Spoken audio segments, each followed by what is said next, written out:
What's going on, everybody? Final Boss Ron back again. There's been a lot of things happening in the gaming sphere lately. A lot of news that's come out, some games that have dropped as well.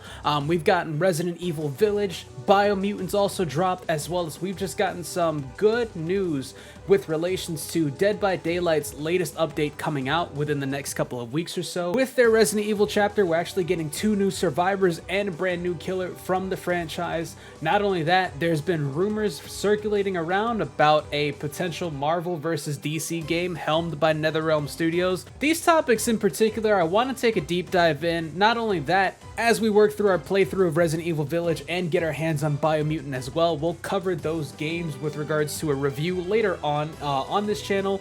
But for now, let's start by taking a look at the latest announcements we've gotten from the studio behind Dead by Daylight.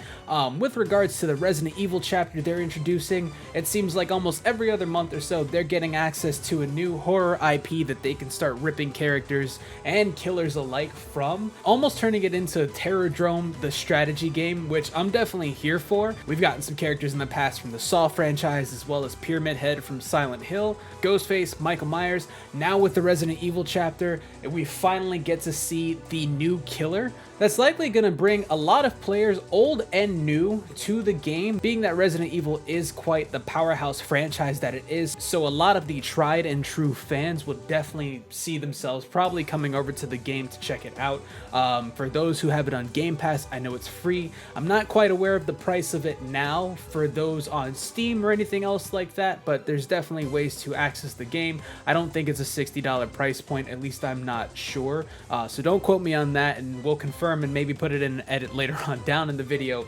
Way back when, a couple months ago, when I was initially trying out streaming on Twitch, I played Dead by Daylight towards the end of that cycle, so I really jumped on when characters like Michael Myers, I think, were being introduced. A lot of other things came out. The game really blew up with regards to its player base and the killers that they got from the characters I mentioned before. I enjoyed playing Ghostface for a little bit. He was the last DLC character that I bought. I didn't really go balls out and buy every character and every killer in the game, only because my tastes were selective. So for some of the characters, they weren't eye-catching for me, but definitely, you know, even having the ability to play against the characters you didn't own, I thought was really interesting, just at least because it added to the extra horror element that you definitely would not know what to expect with any of these killers that were chasing after you. And I'm not even a survivor main. I like playing killer and survivor.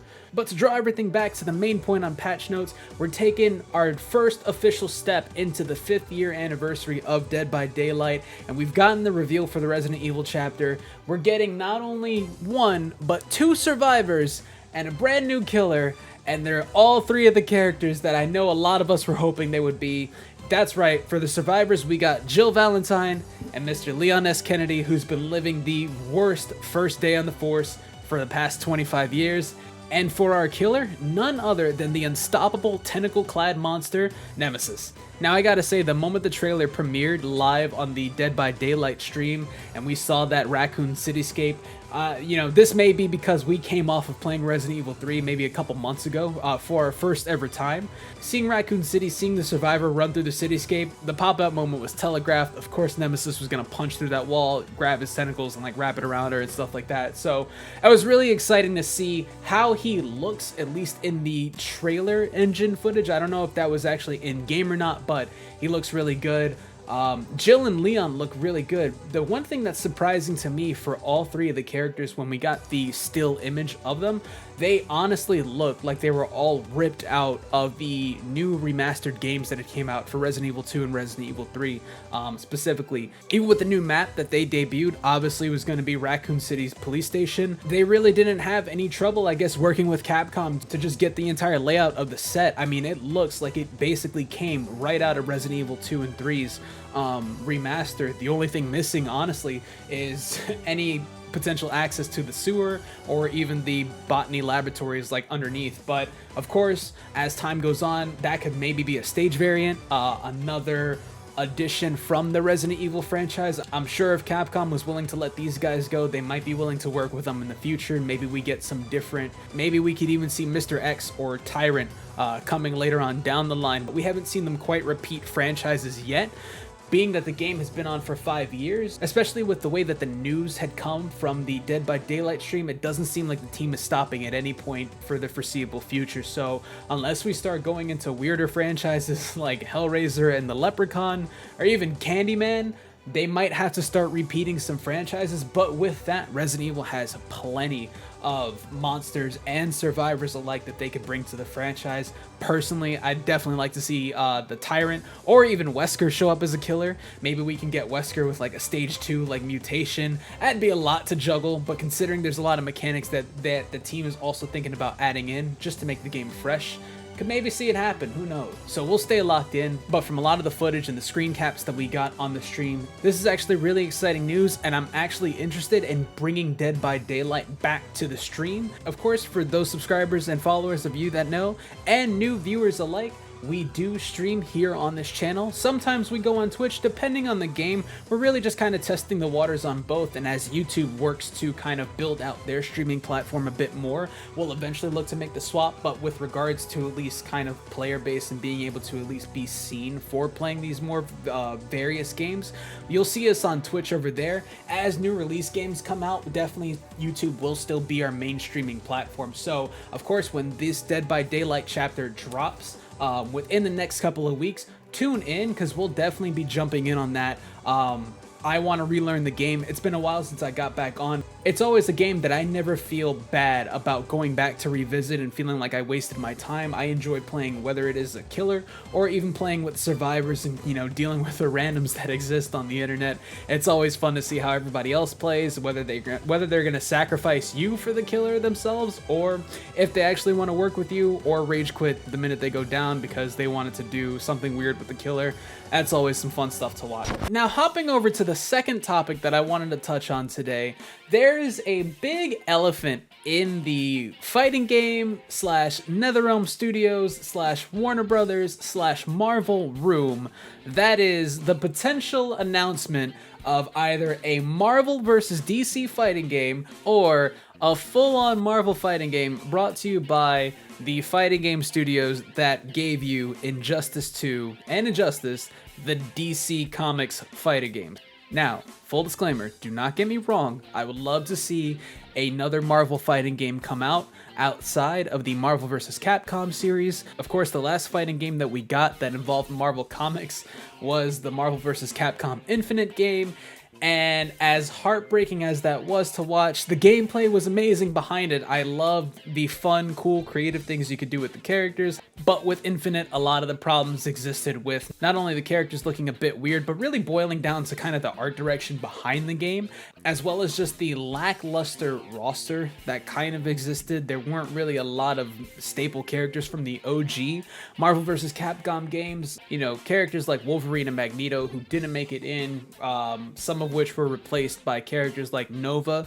This allegedly due to Disney Studios having a lot of kind of creative control in the back scenes, wanting the Marvel characters that would at least be in the game to be characters that would be in an upcoming movie or a comic that they were trying to push. There were a lot of factors that played ultimately into the weirdness that was Marvel vs. Capcom Infinite, but to pull it back in to where we're sitting at today in 2021 standards, to my understanding right now, and of course correct me if I'm wrong guys, that's what we're here for. We never want to give out bad information or weird information that may be corrected, but NetherRealm Studios is underneath Warner Brothers Games Studios, whatever, mind you, that is owned by AT&T, and AT&T also owns DC Comics, which allows Warner Brothers to interact with the DC Comics franchises and make video games out of them, which NetherRealm can benefit by.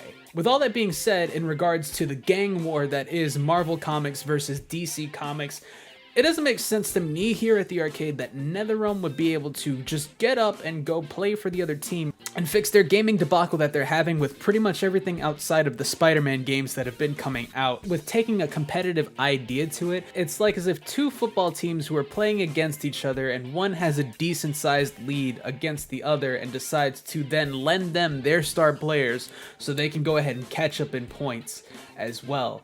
it just doesn't really compute with me. Now, as much as I would like to maybe see NetherRealm take a crack at a Marvel fighting game, just to give also Injustice and Mortal Kombat a bit of time to breathe, even though we get them on a 1x1 cycle where we see an MK come out and then an Injustice come out, adding a third game to the mix would definitely make things a bit more breathable from a longevity standard. However, I don't see it flying from a competitive standpoint. That hasn't stopped a lot of articles and journalists coming out from an interview that happened a while ago when Ed Boon was working to promote MK11's release. He was kind of not tricked into saying it, but it did kind of come up as a slip where maybe he might have been approached about doing a Marvel game, but of course, you know, his hands were probably tied at saying something or even really confirming that, you know, he had to shoot it down. Those of you who know Ed Boon, especially by his Twitter, he's a pretty big troll. You can never really take a lot of things that he says at face value, and not in a bad way, just in a way specifically where he's always keeping you on your toes, so that way you never know what really is the next move behind the studios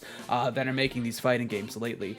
What I'll do is I'll post that link in the description, of course, for you guys to just have access to that, to see how the question is given to Ed Boon, and then make your own judgment based off of, you know, what do you guys feel? If it's possible, if we are donating our star players to the other team and we could see a Marvel game coming out, or if it's all pretty much smoke and mirrors and this was just something to kind of get NetherRealm back into another spotlight as well. We had the MKX Twitch Rivals tournament that went on and then kind of came to an abrupt stop due to a DDoS attack from just some random kids who were bored on the internet. I wanted to cover I was thinking about covering it on patch notes, but I think situations like that, it's best not to really give too much insight into, because that's kind of what these guys are really looking for at the end of the day. But not only that, with the idea that, you know, that speculation would be out, definitely puts NetherRealm in the spotlight. And of course, if you guys know, especially from the Injustice 3 video that we've made, it's about time we see some kind of announcement, just at least going by past experiences,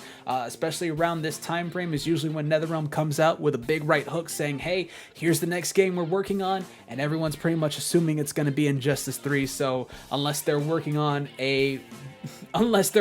some old Midway IP that they managed to wrangle back in, like Rampage or The Grid, then those are my really only other ideas that it could be. Just go ahead and announce Injustice 3, let's start covering it, so I can definitely start loading up some Injustice 2 on the streams, and we start going back through, replaying the stories and getting used to the characters again. So of course, as always, once we finish going over the patch notes of news that comes out, I always like to throw it back to you guys, just to understand, what do you guys think, at least about the information we covered here today.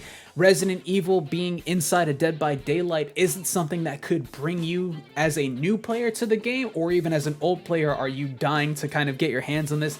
Is this the thing that draws you back inside? And will you be part of that growing player base that even the devs are expecting to come true? They've mentioned several times that they're working on increasing, I guess, server capacity for the expected amount of player base. So seeing that, if it doubles or triples, that'll be really exciting for the game.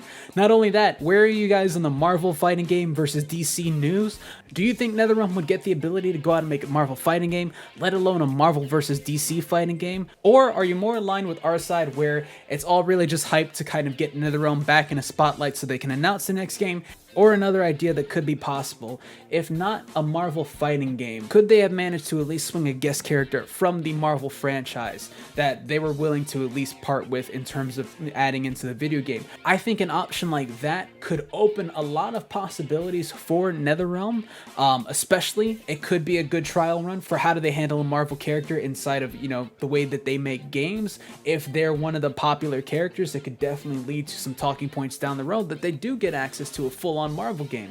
Especially with the amount of guest characters that they've pulled. A lot of MK11's guest characters were characters from 80s action movies. Same thing with MKX, where their characters that they pulled were a lot of horror characters. So basically Terrordrome the fighting game 1.5. They have a track record for being able to pull off weird guest characters that no one actually really kind of saw coming, and sometimes never really asked for. But I think that's where I'm leaning towards with regards to what NetherRealm would be able to do with the Marvel franchise. Where are you guys sitting with this information ultimately? As always, guys, thanks again for tuning into The Boss here. Leave a like on the video, go ahead and subscribe to the channel, and hit the bell when you guys want to be notified of a new episode of Patch Notes, as well as when we go live here. Go ahead and subscribe to the Twitch channel too. And why not? For fun and giggles, go ahead and follow the Twitch channel as well, twitch.tv/FinalBossRon. The end goal probably isn't to fully stream on Twitch, but of course with different games and different audiences, I kind of want to switch it up and see which games do better on which platform as well. So yeah, go ahead and follow there, but mainly subscribe to our channel here and like the video, as well as leave comments with all your thoughts and opinions below. We'd definitely love to go over them, and if anything comes up, we might cover it on the next episode of Patch Notes. Once again, guys, my name's Final Boss Ron, and I'll see you guys next time.